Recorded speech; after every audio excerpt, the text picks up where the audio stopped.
آج خبر حرامیکا کی پریس کانفرنس دیکھی، ماتھے پہ پسینہ تھا، ہاتھ پاؤں کانپ رہے تھے، گلا خشک تھا، لیکن منہ سے گندگی ہی ابل رہے تھے۔ حرامیکا صاحب، مجھے نہیں معلوم آپ کی ایسی کون سی مجبوری ہے، جیل جانے کا خوف ہے یا موت کا ڈر ہے، مگر میرا یقین کیجئے، خدا کی قسم، ایسی کتوں والی زندگی سے عزت کی موت بہتر ہے۔ اور حرامیکا صاحب نے آج خالی اپنی سابقہ بیوی، اپنے بچوں کی ماں پر حملہ نہیں کیا، بلکہ پاکستان کی تمام خواتین پہ یہ کہہ کر حملہ کیا ہے کہ بہت سی خواتین جو ہیں وہ نکاح پہ نکاح کر کے رہ رہی ہیں۔ تو حرامیکا صاحب، پاکستان میں یہ تو ہم نے ضرور سنا ہے کہ شوہر مارتے پیٹتے ہیں، غصے میں آ کے طلاق دے دیتے ہیں، اور جب غصہ ٹھنڈا ہوتا ہے تو اس طلاق سے مکر جاتے ہیں، اور پھر خواتین سوشل پریشر اور بچوں کی وجہ سے اسی حرام رشتے میں کئی طلاقوں کے بعد بھی رہتی ہیں۔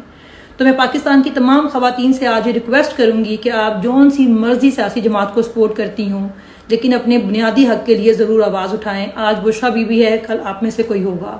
اور اب میں آتی ہوں ہینڈلرز اور مریم کی طرف کہ مریم، ہمیں اپنے لیول پر گرنے پہ مجبور مت کرو۔ اقتدار کی کرسی کے جھولے لینے کے لیے اس حد تک مت جاؤ جس حد تک تمہارا باپ گیا تھا۔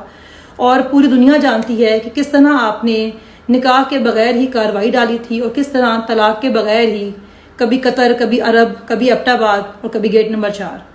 تو ہمیں اپنے لیول پر گرنے پہ مجبور مت کریں۔ اب میں ہینڈلر سے یہ کہوں گی کہ ہینڈلرز، آپ یہ بات سمجھ لیں کہ طاقت ہمیشہ ایک شخص کے پاس نہیں رہتی ہے۔ آپ سے پہلے بھی کوئی تھا، آپ کے بعد بھی کوئی ہوگا۔ طاقت تو ہمیشہ صرف اللہ کی ذات کے لیے ہے۔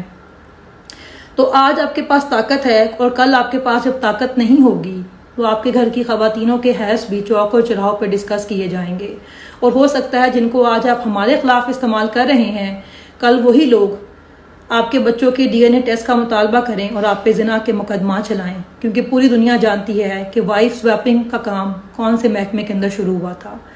تو اور پھر یہ کہتے ہیں کہ 76 سال سے جو ملک ہے نا، وہ نازک موڑ پہ پھنسا ہوا ہے۔ ظاہری سی بات ہے کہ جب آپ مخالف مردوں کی شلواروں سے اور خواتین کے حیض سے باہر نہیں آئیں گے تو ملک نے خاک ترقی کرنی ہے۔ تو صرف اتنا کہوں گی کہ اب یہ گھٹیا کام چھوڑ دیں، کیونکہ جس شخص کو آپ گرانے کی کوشش کر رہے ہیں نا، اس کو اللہ نے ایسا عزت کا لباس بنایا ہے کہ آپ کچھ بھی کر لیں، اس کی عزت میں کوئی کمی نہیں آ سکتی ہے۔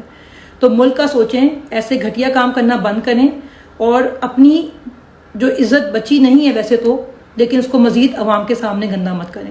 بہت شکریہ۔